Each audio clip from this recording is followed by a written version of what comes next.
Dando continuidade, amados, ao nosso culto dessa noite, nós vamos passar para o momento de ensino e de instrução da Palavra de Deus. Eu quero, essa noite, falar sobre algo muito importante, que é olhar para o passado, olhar para as experiências de pessoas que andaram perto de Deus no passado e tirar para nós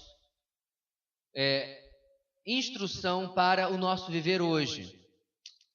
A parte não tão boa do que eu quero falar é que nós vamos olhar, infelizmente, para os não acertos, os erros do passado e ver no presente, meus irmãos, que nós temos um desafio de santidade, de viver para o Senhor na nossa vida. O texto dessa noite, amados, é a primeira carta de Paulo aos Coríntios, capítulo 10. Nós vamos ler do versículo 1 ao versículo 13. Vamos fazer uma leitura inicial, depois nós vamos caminhar neste texto, tirando algumas lições preciosas para nossas vidas. 1 Coríntios, capítulo 10, versículo 1 ao versículo 13.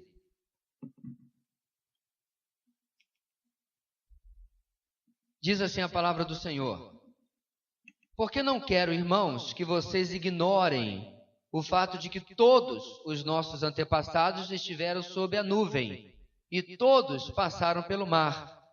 Em Moisés, todos eles foram batizados na nuvem e no mar. Todos comeram do mesmo alimento espiritual e beberam da mesma bebida espiritual, pois bebiam da rocha espiritual que os acompanhava. Essa rocha era Cristo. Contudo, Deus não se agradou da maioria deles, por isso os seus corpos ficaram espalhados no deserto. Essas coisas ocorreram como exemplos para nós, para que não cobicemos coisas más, como eles fizeram. Não sejam idólatras, como alguns deles foram, conforme está escrito: o povo se assentou para comer e beber e levantou-se para se entregar à farra. Não pratiquemos imoralidade, como alguns deles fizeram, e num só dia morreram 23.000. Não devemos pôr o Senhor à prova, como alguns deles fizeram, e foram mortos por serpentes. E não se queixem, como alguns deles se queixaram, e foram mortos pelo anjo destruidor. Essas coisas aconteceram a eles como exemplos, e foram escritos como advertência para nós, sobre quem tem chegado o fim dos tempos. Assim, aquele que julga está firme, cuide-se para que não caia. Não sobreveio a vocês tentação que não fosse comum aos homens. E Deus é fiel. Ele não permitirá que vocês sejam tentados além do que podem suportar. Mas quando forem tentados, Ele mesmo lhes providenciará um escape para que o possam suportar. Amados, pensando no tema perseverando na provação, nós queremos destacar 3 partes na palavra de Paulo, no início do capítulo 10, que vai nos mostrar, meus irmãos, que o Antigo Testamento não foi colocado lá apenas para as professoras de EBD ter história para contar, para que as tias do culto infantil tivessem assunto lá no seu cultinho. Tudo foi escrito, meus irmãos, com propósito para a igreja, para nós, crianças e adultos, para que nós olhássemos para as suas vidas e percebêssemos um grande elo com a nossa vida hoje. É claro, entendendo que o relacionamento deles naquela época com o Senhor tinha uma enorme diferença do fato que eles estavam debaixo da velha aliança, a aliança de pedra, a aliança da lei, e nós estamos debaixo da nova aliança em Cristo Jesus. Se você ainda não compreendeu a diferença, quando em Jeremias Deus fala que vai remover o coração de pedra e dar um coração de carne, Ele está se referindo a retirar a obediência simplesmente humana e simplesmente humanamente capacitada que os santos do Antigo Testamento tinham, e agora, irmãos, dar a capacidade que vem através do Espírito de Deus que nós experimentamos. Então, meus irmãos, sendo sincero, nós estamos em enorme vantagem para com as pessoas que o capítulo 10 está se referindo. no caso, os hebreus, na saída do Egito. Nós experimentamos o ministério e o trabalho do Espírito Santo nos capacitando na provação, na luta contra o pecado, que eles não experimentavam. Bem, lembrando ou guardando essas devidas proporções, o início do texto começa dizendo o seguinte: porque não quero, irmãos, que vocês ignorem, esqueçam o fato. E aí ele vai, meus irmãos, começar uma série de eventos onde ele vai usar sempre a palavrinha todos, de que todos os nossos antepassados estiveram sob a nuvem, referindo-se à coluna de nuvem que os guardava no caminho pelo deserto. Vamos ver se você está bem com o seu entendimento, a sua lembrança do Antigo Testamento. Quando o povo saiu, meus irmãos, e já estava para atravessar o mar, uma coluna de fogo separou os hebreus dos egípcios e impediu que os egípcios, com cavalos e carruagens, acompanhassem ou alcançassem os hebreus enquanto eles atravessavam o Mar Vermelho, correto? Bem, do Mar Vermelho em diante, por todo o deserto, Deus providenciou uma coluna de nuvem para que desse o quê? Sombra, porque o sol é de 50 graus no deserto, e de noite uma coluna de fogo para que desse luz e calor, porque o deserto é muito frio depois que o sol se põe, porque a areia não consegue absorver o calor do sol durante o dia e manter o calor do sol. Então Deus providenciou essas duas colunas, mas Paulo destaca a coluna de nuvem. Destaca também que todos passaram pelo mar. E aí ele começa a dizer diversas coisas, como ter se alimentado do alimento espiritual, está se referindo ao maná, da bebida espiritual e etc. Ou seja, diversos acontecimentos sobrenaturais foram algo que compuseram a experiência espiritual comum dos hebreus, que compuseram, meus irmãos, a experiência com Deus de todos aqueles que saíram do Egito, que o Senhor retirou com as 10 pragas, do Egito, humilhando os deuses do Egito e Faraó, inclusive ele mesmo se achando um deus. Ou seja, meus irmãos, havia algo que nivelava todos os hebreus, no sentido de que, se você pegar homens como Moisés, Josué, Caleb, os grandes destaques daquela época no deserto, e ao mesmo tempo pegar Coré, um dos autores da rebelião, que muitos morreram, e vários outros que se rebelaram, anônimos, todos passaram pela mesma experiência, mas a resposta a essa experiência que eles tiveram foi diferente. Por exemplo, quando eles, meus irmãos, depois de pouco mais de 1 ano e meio, quase 2, já estavam para entrar na Terra Prometida, tendo atravessado o deserto, experimentado diversas coisas já, e Deus orientou que Moisés mandasse 12 espiões, ou espias, na versão antiga. Dentre esses 12, nós temos o nome em especial de Josué e de Caleb. O placar foi 10 pessimistas, sem fé, contra o projeto de Deus de invadir aquela terra, contra 2, Josué e Caleb, que disseram o quê? Vamos em nome do Senhor, que Ele já nos entregou essa terra. Ou seja, meus irmãos, se nós formos colocar em proporção, 12 avos dos espiões deram para trás, como se diz em bom português hoje, duvidaram, deram uma resposta negativa. Agora presta atenção, queridos. Todos os 12 viram o Mar Vermelho se abrir.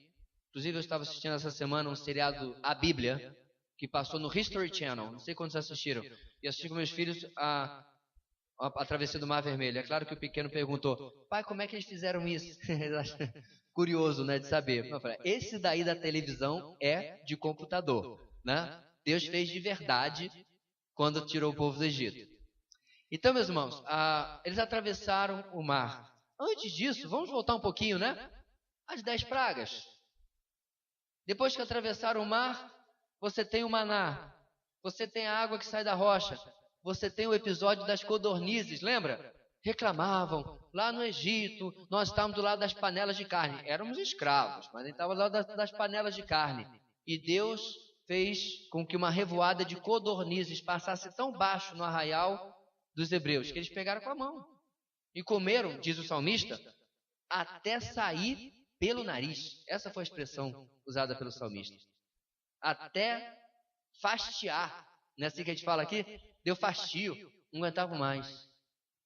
Como a resposta de Deus à rebeldia deles. Então perceba, queridos, todos passaram pelas mesmas experiências espirituais, mas a resposta não foi igual. Tanto que o versículo 5, Paulo diz: contudo, destaque aí para a palavra colocada pelo apóstolo, Deus não se agradou da maioria deles. Por isso, os seus corpos ficaram espalhados no deserto. Meus irmãos, quando eles ouviram os 10 espias, e não a palavra de Josué e Calebe, Deus se enfureceu de tal maneira que inclusive queria exterminar o povo, não é? Mas não o fez por intercessão de Moisés, mas ele decretou: todos os acima de 20 anos não entrarão no meu descanso, com a exceção de Josué e Calebe. Por que 20 anos? Porque a maioridade, você era considerado como um varão, né? Um homem responsável, a partir dos 20 anos de idade. Até aí você, inclusive, nem era contado para ir à guerra, tá? Quando contavam-se os soldados, era só de 20 anos para cima. Então, meus irmãos, todos os que entraram na Terra Prometida tinham por volta de 58 anos de idade para baixo. Porque eles tinham de 20 para baixo quando isso aconteceu, mais 38 anos e quebradinhos iam passar, para que toda aquela geração rebelde morresse no deserto. E a nova geração que nasceu depois, ou que estava viva e tinha menos de 20 anos, esses com 58 anos iam quebrado para baixo, com a exceção de Josué e Calebe, que já estavam para lá dos 80 anos, entraram na Terra Prometida. Meus irmãos, essa noite a nossa primeira lição é a seguinte: os privilégios espirituais não asseguram a aprovação. Os privilégios, as experiências, tudo que eu e você experimentamos em nossa vida, esse era o recado que Paulo estava dando aos coríntios. Aquilo que vocês experimentaram em Cristo, o recebimento do Espírito Santo, o ensino da palavra, o selo do Espírito, as promessas de Deus, a certeza de vida eterna, não garantem que você está sendo aprovado. E ele toma, meus irmãos, o exemplo dos santos do Antigo Testamento. Eu não sei nem se eu deveria usar a palavra santo, mas pelo menos do povo do Antigo Testamento, dos hebreus, para mostrar que hoje nós precisamos, usando uma expressão popular, colocar nossa barba de molho.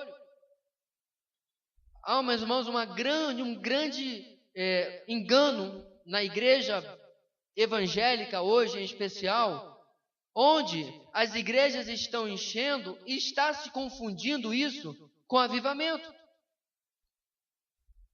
E por que eu estou dizendo isso, meus irmãos? Porque igreja cheia não significa necessariamente igreja cheia de convertidos. Alguém até criou um blog na internet dizendo igrejas cheias, vidas vazias. E o blog critica exatamente, meus irmãos, esta falta de vida convertida de muitos cristãos, entre aspas, de muitos participantes, frequentadores de igreja hoje em dia. Eu quero lembrar, meus irmãos, uma palavra do Senhor Jesus quando ele fala sobre a porta estreita, a porta larga e o caminho estreito e o caminho largo, ou amplo, como diz na NVI. E quando eu li essa passagem essa semana, irmãos, e ouvi uma mensagem sobre esse tema, eu comecei a lembrar naturalmente da história do Peregrino. Se você nunca leu o Peregrino, entre online, procure o livro. Inclusive tem o Peregrino, a edição principal. Tem uma edição para mulheres, tem edição para crianças, né, que é mais simplificado. A história do Peregrino, meus irmãos, é uma parábola da vida cristã. E o que me chama a atenção, lembrando da história, meus queridos, é que nós muitas vezes achamos que entramos pela porta estreita, mas esse que acha que entrou pela porta estreita está vivendo pelo caminho largo. E o pastor, meus irmãos, na mensagem dizia o seguinte: a prova principal de que você já entrou pela porta estreita é que você está andando pelo caminho estreito. Não faz sentido alguém que acha que é convertido porque supõe que entrou por uma porta estreita do Evangelho, mas vive uma vida larga, uma vida sem santidade, uma vida sem seriedade, uma vida sem compromisso com Deus. Meus irmãos, eu comecei diante daquela mensagem a examinar diversas passagens bíblicas e Paulo muitas vezes chama aqueles que frequentavam a igreja em meio à perseguição. Repare nisso. Não era Paulo escrevendo, meus irmãos, para uma igreja no Brasil de 2013, não. Era para uma igreja no primeiro século, na década de 50, 60, 70 do primeiro século, que estava debaixo da perseguição de judeus e do Império Romano. E ele escreve para essas igrejas e diz o seguinte: verifiquem se vocês realmente estão na fé. E aquilo, meus irmãos, me trouxe um grande temor. Como ministro da palavra, como ministro do evangelho, eu fiquei pensando, eu não quero um dia chegar na eternidade e constatar que alguém que esteve debaixo dos meus cuidados pastorais e do meu contato como irmão em Cristo, durante anos estava lá dentro da igreja, vivendo aquela historinha que eu já contei, né? Gato que nasce em garagem não é automóvel. Não importa, querido, se você frequenta a igreja, no caso a nossa, há 10 anos, ou se já veio de outra 15 ou há 20. Existe uma urgência, vamos começar de nós, em nossa igreja e na igreja chamada evangélica no Brasil, em que se verifique se nós realmente somos convertidos, ou se a pessoa realmente é convertida. Não obstante, o texto não fala apenas apontando sobre um autoexame a respeito de conversão, mas sim a respeito de aprovação. Por que nós sabemos disso? Dá uma resinha no capítulo 9 e dá uma olhada, meus irmãos, no versículo 27, último versículo do capítulo 9. Aliás, perdão, 26. Paulo, meus irmãos, falando ainda sobre os coríntios se provarem, se testarem, ele diz no versículo 26, sendo assim, não corro como quem corre sem alvo, não luto como quem esmurra o ar, mas esmurro o meu corpo e faço dele meu escravo para que, depois de ter pregado aos outros, eu mesmo não venha a ser reprovado. Ora, é claro que o apóstolo Paulo não estava tendo uma crise teológica e estava com medo de perder a salvação. Não é isso? A Bíblia não se contradiz. E Deus nunca permitiria que seu apóstolo escrevesse algo que não fosse a expressa declaração da verdade bíblica. Então o que Paulo está falando, meus irmãos? Que apesar de andar com o Senhor, ok? Vamos deixar de lado aquele primeiro ponto que eu estava falando sobre questionar se fulano é realmente convertido. Mas além disso, tá, eu tenho certeza que eu sou salvo. Glória a Deus. Mas será que você tem vivido, querido, como filhinho de papai? Na conferência teológica agora eu conversava com o pastor Franklin Ferreira e nós somos do Rio, né? A gente começava a fazer umas reminiscências, nós somos inclusive do mesmo ano de nascimento. E nós conversamos e a gente começou a falar sobre a graça barata. Lembra da ministração quando ele mencionou Dietrich Bonhoeffer, né? O teólogo alemão que foi morto pelo nazismo e escreveu sobre a graça barata. E eu falei, Franklin, eu tinha uma expressão adaptada para o mundo moderno que eu usava na década de 90. Eu chamava de crente filhinho de papai. É aquele meu irmão que supostamente se converteu. Ele aceitou a Jesus de verdade, ele entendeu seus pecados, ele se arrependeu, joia. Mas aí, de alguma forma, ele deu uma largada no seu caminho. Ele está incomodado porque a vida cristã estava muito apertadinha. E ele resolve dar a si mesmo determinadas liberdades que a Bíblia, a palavra de Deus, não nos dá. Este era o problema dos coríntios. Paulo, inclusive, meus irmãos, fala aos coríntios, fala aos romanos também, nós vamos dar, por causa da graça que nos alcançou, oportunidade à carne? E aos romanos ele usa uma expressão que ele usa diversas vezes em grego, megenoitó, de jeito nenhum. A graça, meus irmãos, nos libertou do pecado para que nós oferecêssemos o nosso corpo, os nossos membros, como instrumentos para a justiça, para a glória de Deus, e não para o pecado. Então, meus irmãos, é necessário que cada um de nós compreendamos que, apesar de tudo que Deus já nos abençoou, isso não assegura que Ele está aprovando aquilo que eu estou fazendo com a minha vida. Eu preciso, diariamente, fazer o exame do meu andar com o Senhor. E aqui vai meu momento plim, plim. Momento de propaganda. Não há outro jeito disto acontecer na sua vida sem tempo diário com Deus. Não há. Você pode botar 30 CDs tocando na sua casa. Você pode ficar fazendo o que for, meu irmão, mas o que leva você a um autoexame é o seu tempo com a palavra, é o tempo com oração, é chorar na presença de Deus, olhar para o seu pecado, pedir misericórdia e perdão de Deus sobre o seu pecado e buscar força, graça para vencer onde quer que você esteja lutando. Não tem caminho fácil, não tem alternativa, não tem pílula mágica. Por isso que Paulo, meus irmãos, no texto que fala, ele diz, eu esmurro meu corpo. Ele se referia a submeter a sua vontade, o seu querer, para agradar a Deus, para glorificar a Cristo. Às vezes, isso significa engolir as nossas palavras. Às vezes significa não falar aquilo que a gente queria. Às vezes significa não fazer ou não pensar aquilo que nós queremos. Meus irmãos, cada um de nós aqui hoje tem uma luta, um desafio particular, aonde nós precisamos vencer para que a nossa vida seja para a glória de Deus, seja verdadeiramente aprovada. Sabe, meus irmãos, uma coisa que me chamou a atenção, também na conferência, a gente ainda está sob impacto, né? Passou pouco mais de uma semana, que durante a minha vida de adolescente, eu nunca ouvi falar, apesar que na nossa igreja onde eu cresci, nós nunca tivemos que escolher um pastor, ok? Meu pastor com o qual eu me converti, fui batizado, foi meu pastor a minha vida inteira até eu ir para o seminário. Mas eu nunca ouvi ninguém falar sobre Timóteo 2 e Tito 2, sobre a descrição do que deve ser o obreiro. Eu fui ouvir a primeira vez sobre o que deve ser a vida de um obreiro, quer seja pastor, missionário, professor de EBD, acho que aquilo se aplica a todo mundo que quer trabalhar para Deus, não é só pastor não. Quando eu já estava no seminário. E o que me chamou a atenção, meus irmãos, é que eu cresci ouvindo gente dizer, pastor fulano é uma bênção porque ele prega bem. Fulano é uma bênção porque ele prega e ele canta. Fulano é uma bênção porque ele é um bom administrador. Ou, isso perdura até hoje, porque a igreja dele está crescendo. Sabe, meus irmãos, quando eu cheguei no seminário, eu conheci muita gente que, apesar de ser professor de seminário, nem lá pregava tão bem assim. Mas a vida do sujeito me chamou a atenção. Como ele criava os seus filhos, como ele servia aos outros, a seriedade com o tempo com a palavra de Deus. Coisas que muitas vezes, e até hoje, muitas igrejas não procuram nos seus pastores.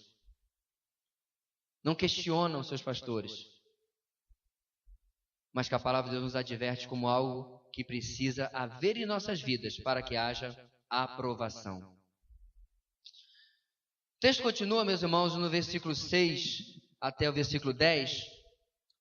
Paulo diz o seguinte: essas coisas, lá no Antigo Testamento, ocorreram como exemplos ou como tipos para nós, para que não cobicemos coisas más, como eles fizeram.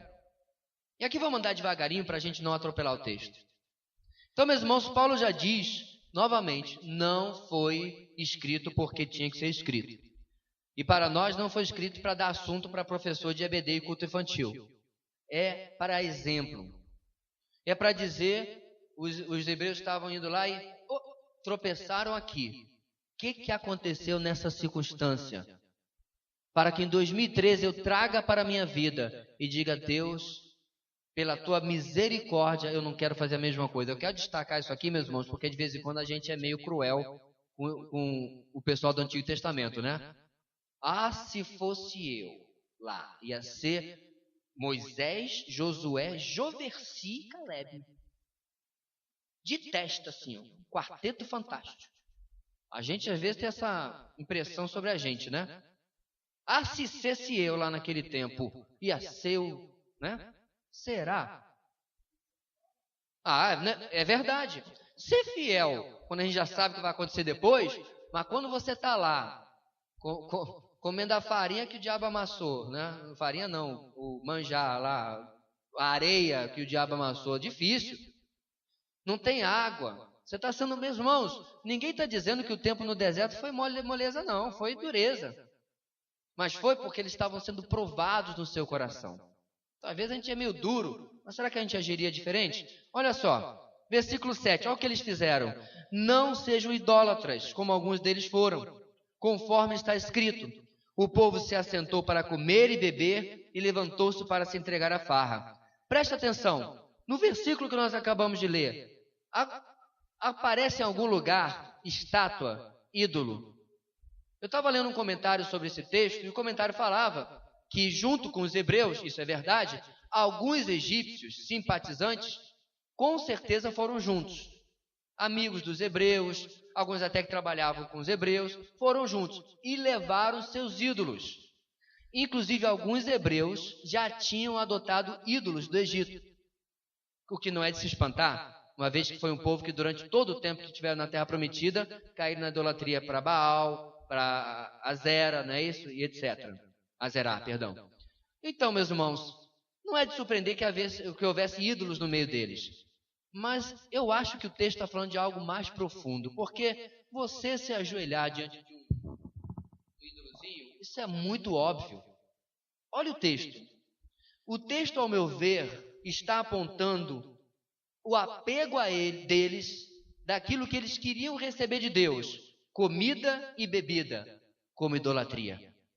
Eles amavam, valorizavam, prezavam mais as bênçãos que poderiam receber de Deus do que o Deus das bênçãos.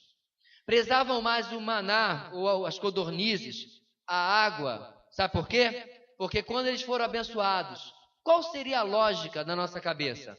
Pessoal, bora fazer uma festa de ação de graças para Jeová. O nosso Deus é demais. Olha aí, olha as codornizes. Toma um pedaço de coxa aqui para você e vamos celebrar Deus, correto? Não. O texto diz que depois de abençoados, eles caíram na farra. Depois de abençoados, eles deram as costas ao Senhor. Isso, meus irmãos, é o comportamento típico de quem valoriza mais as bênçãos de Deus do que o Deus das bênçãos. Será que eu e você não somos idólatras de vez em quando? Quando Deus me abençoa, eu até não caio na farra, mas eu até digo, que legal, Deus, muito bem. Mas a minha vida se aprofunda com Ele? Eu o sirvo mais? A minha vida se torna mais íntima dEle? Eu fico pensando, meus irmãos, numa cena de um filme que eu acho que você já assistiu, né? Desafiando os Gigantes. Lembra? Se você não assistiu o filme, assista. O filme é uma bênção, mas no final, eu vou entregar, spoiler alert, vou entregar porque eu preciso da ilustração. Quando ele é notificado pela sua esposa de que ela está grávida, você lembra qual a atitude dele? Meus irmãos, ele se ajoelha e ele fala assim, I'm overwhelmed, que significa eu estou sobrecarregado, eu estou enterrado, estou coberto. A atitude dele, meus irmãos, é de adoração, porque ele diz, eu não mereço, eu estou humilhado pela tua graça. Porque ele já vinha, meus irmãos, quem assistiu o filme sabe, de várias coisas que Deus vinha agindo na sua vida. E quando, meus irmãos, no topo de todas aquelas vitórias e bênçãos, ele vê que ele vai ser pai, algo que ele e sua esposa buscavam há tanto tempo, ele cai de joelhos, meus irmãos, em adoração. Querido, responde para você, qual foi a última vez que diante de uma bênção, ao invés de largar um glória a Deus, aleluia, sabe, aquela coisa protocolar, evangeliquez, você chorou e se humilhou na presença de Deus e disse, não sou digno, não mereço tanta graça. Quando você olha, meus irmãos, as bênçãos na sua vida, essa é a sua perspectiva ou elas brilham mais do que o próprio Deus? elas lhe chamam mais atenção do que o próprio Deus. Veja bem, querido, idolatria é muito mais do que um pedaço de estátua. É muito mais do que acender vela para um santo. Idolatria pode ser tanta coisa na nossa vida, nós temos que ter muito cuidado. Nossos filhos podem ser um ídolo na nossa vida. Você tem consciência, querido, que seus filhos não são seus? Você tem consciência que, acima de tudo, eles são de Deus? E o seu principal objetivo na vida é que eles conheçam a Deus, para que eles possam viver o propósito de Deus para eles e não o seu. Isso tudo, meus irmãos, são coisas que nós temos que observar, porque senão nós vamos cair no mesmo estado de idolatria. O texto diz que além de idolatria, versículo 8, não pratiquemos imoralidade, como alguns deles fizeram, e num só dia morreram 23 mil. Da mesma forma, meus irmãos, eles não tinham santidade na sua vida espiritual. É interessante, meus irmãos, que quando Moisés desce lá do monte, com as tábuas da lei, e Josué está no sopé do monte esperando por Moisés, e Josué ainda fala, ouça um barulho do arraial, barulho de festa. Sabe o que Moisés fala, meus irmãos? Literalmente diz, não, isto é barulho de orgia. O povo havia feito o bezerro de ouro, dado ao bezerro de ouro o crédito de tê-los livrado do Egito.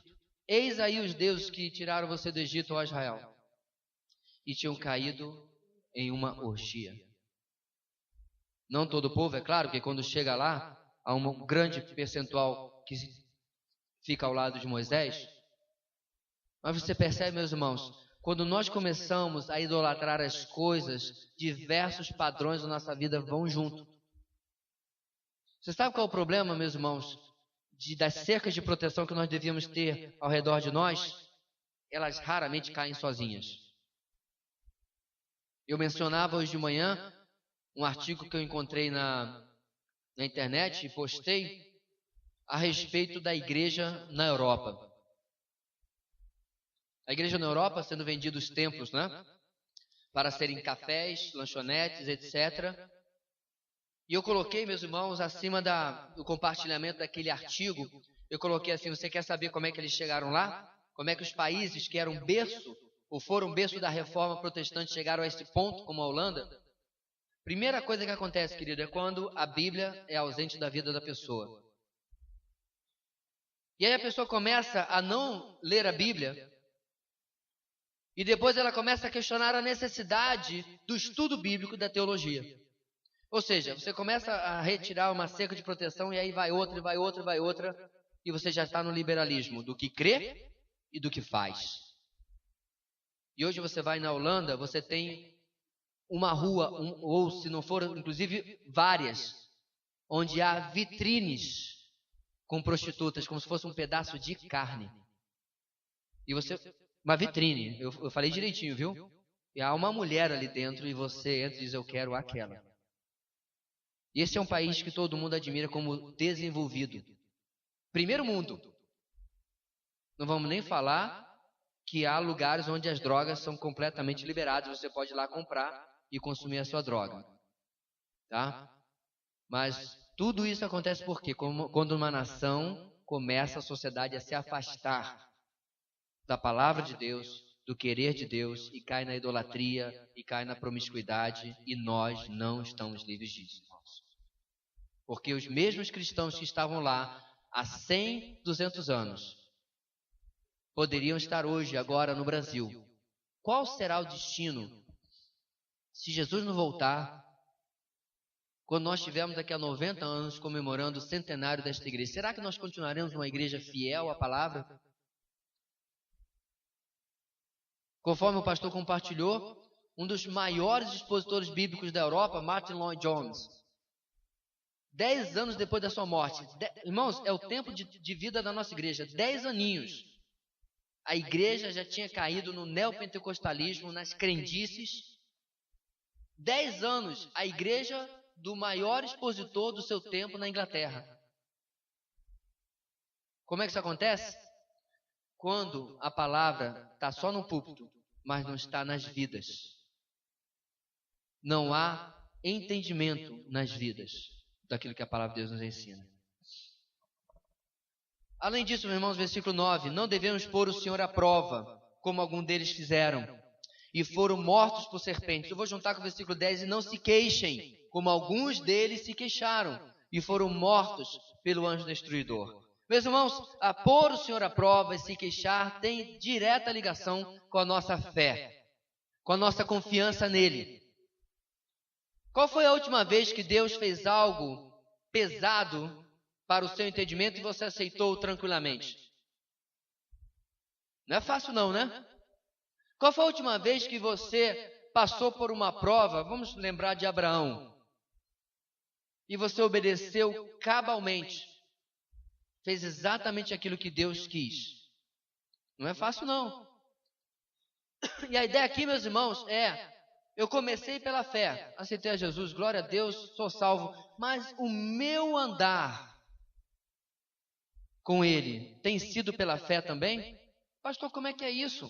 Ora, a fé, queridos, é a minha confiança, a minha entrega naquilo que o Senhor tem feito na minha vida, tem colocado na minha vida. Nós temos sido bombardeados o tempo todo com o Evangelho, meus irmãos, da facilidade, da felicidade. Um Evangelho hedonista, ou seja, que visa o seu prazer, a sua satisfação. Deixe de sofrer.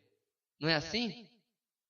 Mas quando nós olhamos para a palavra de Deus, quando olhamos para um texto como o de Filipenses, a vocês foi dado o privilégio não apenas de crer nele, mas também de, alguém lembra? Sofrer por ele. Eu acho que na Bíblia desse pessoal passaram errorex nesse versículo. Branquinho, né? Não, esse aqui não. Ah, Maria, não. Não dá. Vamos tirar isso aqui. É o quinto evangelho. Sofrer? Não. Peraí, pula. E apesar, meus irmãos, de nós estarmos num país onde não há perseguição religiosa, nós sofremos quando nós abrimos mão da nossa vontade em favor da vontade do Senhor, aquilo que Ele tem para as nossas vidas. Olha o versículo 11. Essas coisas aconteceram a eles como exemplos e foram escritas como advertência para nós, sobre quem tem chegado o fim dos tempos. Ou seja, meus irmãos, Deus deu tudo isso para que nós acordássemos daquilo que a nossa vida pode cair. E antes que você reclame, eu não esqueci não. Segundo ponto, a reprovação de outros serve de exemplo a ser evitado. A reprovação de outros, é porque ele termina no versículo 10, não viu se estava aperreados, né?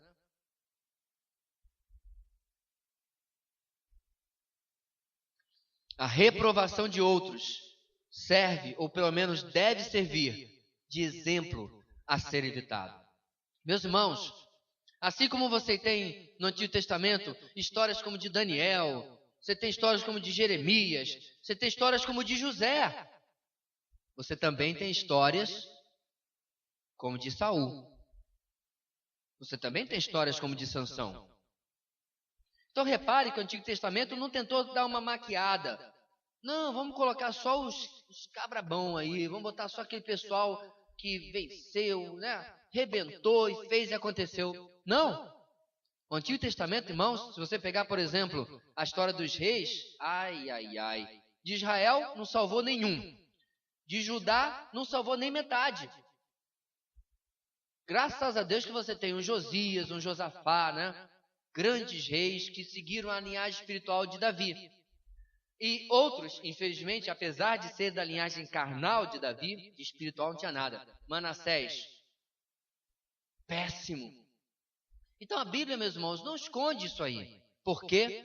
Porque a reprovação de outros serve de exemplo a ser evitado. Aí aqui eu quero, meus irmãos, antes de continuarmos, dar um alerta. Eu não sei se você tem esse costume, mas quando você souber que um irmão em Cristo que um pastor caiu, tripudia, não. Fiquei muito triste, meus irmãos.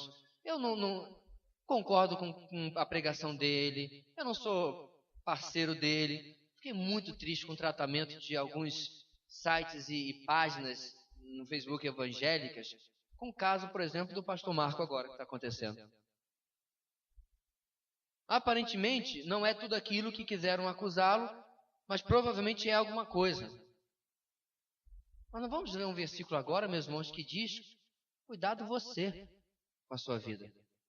Eu repito, meus irmãos, eu não concordo com os métodos dele, eu não vou me inscrever para a vaga de pastor para a igreja dele, eu não tenho nada a ver com a teologia dele, ele tem umas coisas, ideias muito loucas lá, joia, isso é coisa para ele.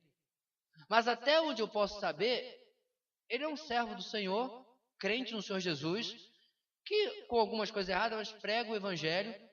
Gostaria muito de um dia sentar com ele e dizer assim: pastor, que tal se eu dar uma olhada nessa passagem e mudar isso ou aquilo que você faz? Se vai atender ou não, não sei. Mas, meus irmãos, igual a ele, existe um monte de irmãos que não seguem a mesma teologia, a mesma doutrina do que eu sigo, mas nem por isso eu vou dizer assim: seu herege, abra o inferno, engula, que jogue seus filhos um salmo imprecatório para ele. Não. E muito menos se houver queda dessa pessoa. Na verdade, meus irmãos, o exemplo dele deve servir como alerta para a minha vida e para a nossa vida. Sabe por quê? Agora sim, olha o resto do texto. Essas coisas aconteceram a eles como exemplos e foram escritas como advertência para nós, sobre quem tem chegado o fim dos tempos. Agora sim, versículo 12. Assim, aquele que julga está firme, cuide-se para que não caia. Então Paulo, meus irmãos, dá um alerta de que a única coisa que não tem dúvida nenhuma de que pode cair é a que já está caída. Se você tem uma vassoura no chão, ninguém nunca vai dizer para você: cuidado que essa vassoura vai cair. Mas se você colocar a vassoura ali na coluna, mal colocada, alguém pode dizer: olha, a vassoura vai cair, porque está de pé.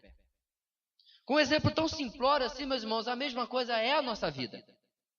Nós estamos de pé no Senhor, e apenas por causa da graça do Senhor, e temos que cuidar, estar alertas, para que nós não caiamos, especialmente por causa do nosso orgulho e da nossa vaidade. Eu quero dizer com isso, querido, que eu e você precisamos olhar para as nossas vidas diariamente e, seguindo a palavra de Deus, examinar como está o meu andar com o Senhor. Então, meus irmãos, voltando a parênteses à propaganda que eu fiz alguns minutos atrás, alguém perguntou: pastor, qual é a visão da sua igreja? Eu falei: querido, olha só, desde o começo a gente teve muita coisa. A gente usou um pouco a igreja com propósito, legal. A gente falou muito de igreja em células, mas hoje a nossa visão é vida diária com Deus. Ponto. Quer ver só, irmãos, quantos eventos nós tivemos na nossa igreja no passado? Vou lhe ajudar. Nenhum. Não tivemos nenhuma conferência, não tivemos nenhuma campanha, não tivemos nenhum congresso. Na verdade, a única coisa que a gente teve foi acampamento de carnaval. Mas nada. Na verdade, nem acampamento de carnaval tivemos ano passado, foi este ano. Entende onde eu quero chegar? O povo evangélico, meus irmãos, está ficando viciado em evento. Conferência não sei o que, congresso não sei o que lá. O que em si não teria problema nenhum, se uma vida diária na palavra e na devoção ao Senhor fosse cultivado em cada igreja. Eu fiz um desafio para alguém que ficou admirado com a sua classe de adolescentes na sua igreja. Pastor, estava cheia, fiquei tão feliz, aqueles adolescentes tudinho de Bíblia aberta e tal. Falei: puxa vida, é tão ruim ser o pessimista da história, né?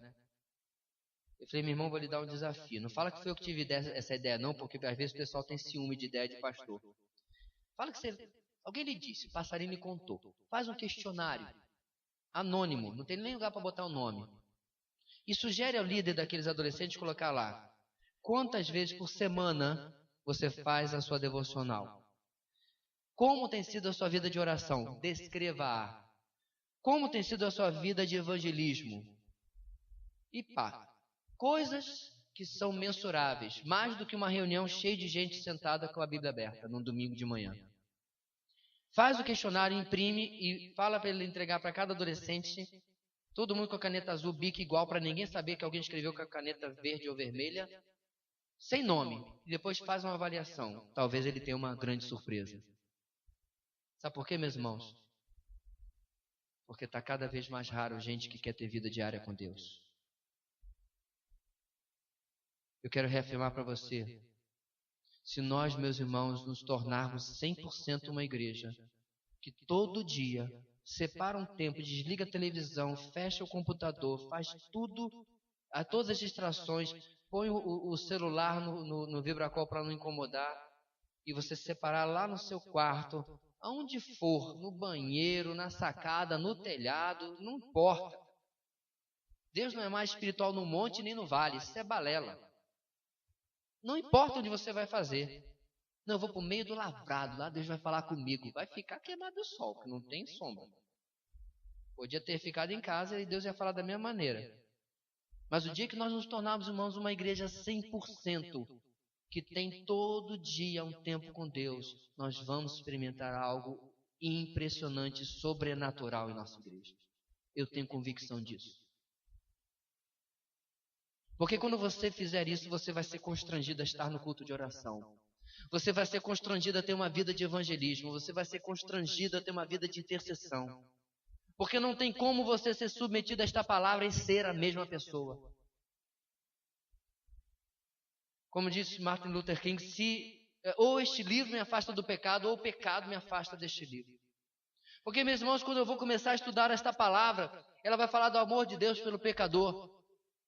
Ora, se Deus amou, eu tenho que amar também. Como é que eu amo? Falando da graça do Senhor Jesus. Esta palavra vai falar do poder da oração. Ora, como é que eu obedeço esta palavra? Eu vou ter uma vida de oração. E às vezes, meus irmãos, a vida é tão corrida que alguém fala assim, irmão, ora por mim. Ah, tá bom. Ora nada. E hoje, irmãos, durante a tarde, o irmão me chamou num bate-papo lá, disse, pastor, ore pela minha mãe que está sendo internada lá em Manaus. Aí eu falei, o que ela tem? Ela tem reumatismo, está dando sangramento, está dando isso, está dando aquilo e tal. Aí eu já ia falar, tá bom, irmão, ora nada, você esquece. O telefone toca, alguma coisa acontece, o Facebook abre, você não lembrou nada. Eu falei, sabe uma coisa? Eu falei, só um minutinho, irmão. Eu escrevi a minha oração. Não está no bate-papo, né? Não dá para eu falar. Escrevi a minha oração. Enter. Porque, meu irmão, se a gente não se obrigar a obedecer, esmurro meu corpo e faço dele meu escravo, para que depois de ter pregado aos outros, eu mesmo não venha a ser reprovado. Se é para obedecer, eu vou obedecer. Não quer não, querido? Não faça a sua devocional todo dia. Porque aí você vai começar a ter uma vida superficial, molinha. Religiosa mesmo. Religiosamente estando todo domingo. Vai ser até dizimista. Mas não vai ser um crente vitorioso.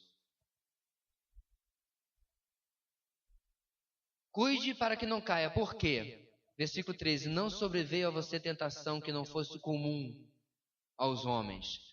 E Deus é fiel. Ele não permitirá que vocês sejam tentados além do que podem suportar. Mas quando vocês forem tentados, Ele mesmo lhes providenciará um escape para que o possam suportar. Meus irmãos, finalmente o exemplo de outros visa advertir-nos na nossa perseverança.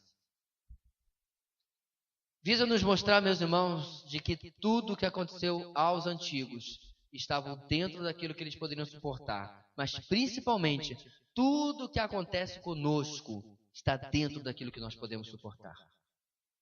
Sabe a última vez que você perdeu a cabeça? Sabe a última vez que você teve um pensamento lascivo? Sabe a última vez que você mentiu? Sabe a última vez? Todas essas vezes, a vitória estava ao seu alcance. A vitória sobre o pecado. Pastor, não pode ser. Pode. Porque Coríntios 10:13 acabou de nos dizer isso. Vou repetir. Você não prestou atenção? Não sobreveio a vocês tentação que não fosse comum aos homens. Primeira coisa, ninguém, tá difícil, só eu. Não. Não há nada novo, irmãos. Toda tentação, toda provação, toda luta que lhe aconteceu não é inédita. Já aconteceu a outra pessoa. E, de certa forma, no sentido de forma genérica, Jesus já suportou tudo o que nós já passamos e venceu, diz o autor de Hebreus. Não é isso? Nós não temos sacerdote, não temos sumo sacerdote que não possa se compadecer das nossas lutas, porque tal como nós, ele foi provado em tudo, porém, sem pecado. Então ele já venceu, ele já viveu a vida que ele propõe que nós possamos viver. Ele não conquistou apenas a vida eterna na cruz, irmãos. Em vida, ele conquistou a vida que ele deseja que nós possamos viver. Então perceba, a primeira parte do versículo 13 disse que tudo que nos aconteceu já aconteceu com alguém. Não tem nada novo, eu não sou o sofrimento inédito. Mas ele continua, e Deus é fiel. Ele não permitirá que você seja tentado além o que, querido? Do que podem suportar. Se você só aguenta 100 quilos de provação, ele não lhe dará 101.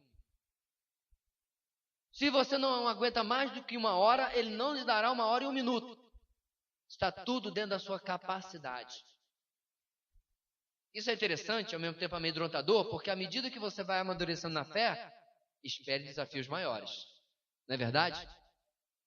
Vai amadurecendo, alguém deve estar pensando assim, então, poxa, ser imaturo espiritualmente não é lá tão ruim assim não. É também, querido, porque você vai cair mais frequentemente. Porque o imaturo não consegue nem sobreviver nas coisas mais básicas da fé. Então nós vamos, meus irmãos, e vamos sendo provados, ele vai nos capacitando, mas olha o que ele faz também. Mas, quando forem tentados, ele mesmo lhes providenciará um escape para que o possam suportar. Muito interessante isso, irmãos. Cada dificuldade que eu enfrento, o que eu devo procurar? Senhor, qual é o escape que pela tua graça o Senhor está me dando? Às vezes, é você conversar com alguém. Sim. Irmão, ora por mim, estou passando por esta situação. Irmão, ora por mim, porque lá no meu trabalho estou sofrendo assédio de uma colega. De um colega. Irmão, ora por mim, porque eu estou passando uma situação financeira que está dando dificuldade de ser fiel a Deus. E assim por diante. Deus sempre tem algo onde deseja, irmãos, falar conosco e abençoar as nossas vidas. Perseverando na provação. Os privilégios espirituais não asseguram a aprovação. A reprovação de outros serve de exemplo a ser evitado. O exemplo de outros visa advertir-nos na nossa perseverança.